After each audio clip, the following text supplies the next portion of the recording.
On June 1942, Japanese personnel occupied the islands of Attu and Kiska in hopes to distract Canada and the United States and force them to take resources away from more significant areas in the Central Pacific. Admiral Isoroku also wanted to destroy the U.S. Pacific Fleet.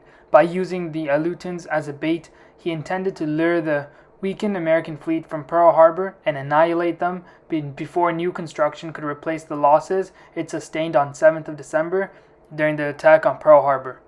The Japanese invaded Kiska on June 7, 1942.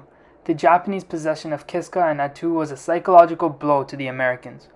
No enemy force occupied North American territory since the War of 1812, and the Japanese presence in the islands threatened the confidence of Americans. So then began Operation Cottage. Canada and the United States decided to get control over the Kiska Island, and Operation Cottage began. On August 15, 1943, a force of 34,426 American troops landed in Kiska. The force was made up of the U.S. 7th Infantry Division and about 5,300 Canadians and the 1st Special Service Force. This was the first combat deployment of the 1st Special Service Force, which was an elite Special Forces unit consisted of Canadian and American commandos. The U.S. 7th Infantry Division, 87th Mountain Infantry Regiment of the 10th Mountain Division, and the 13th Infantry Brigade of Canada landed on opposite shores of Kiska. There was intense firefights in Canada, and the U.S. made their way through the fog and rough weather conditions. By the time the island was declared secure, over 300 Allied soldiers lay dead or seriously wounded. To those wondering how many Japanese casualties there were, the answer to that is 0. That's right, 0. This is because the Japanese had left the island 2 weeks prior to the Allies arriving. So you may be wondering, where did the Canada and the US casualties come from?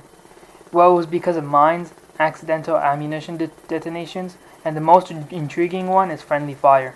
Both Canada and US forces mistook each other as Japanese forces, which had left 28 Americans and 4 Canadians dead, with 50 wounded on either side. Hopefully the Japanese aren't telling people that this was all a part of the plan. Even though the US military had access to Japanese ciphers and decoded all the Japanese naval messages, the air forces chose to bomb abandoned positions for almost 3 weeks after. Hopefully you like this content, and if you'd like to see more in the future, please like this video, subscribe, and share to your friends.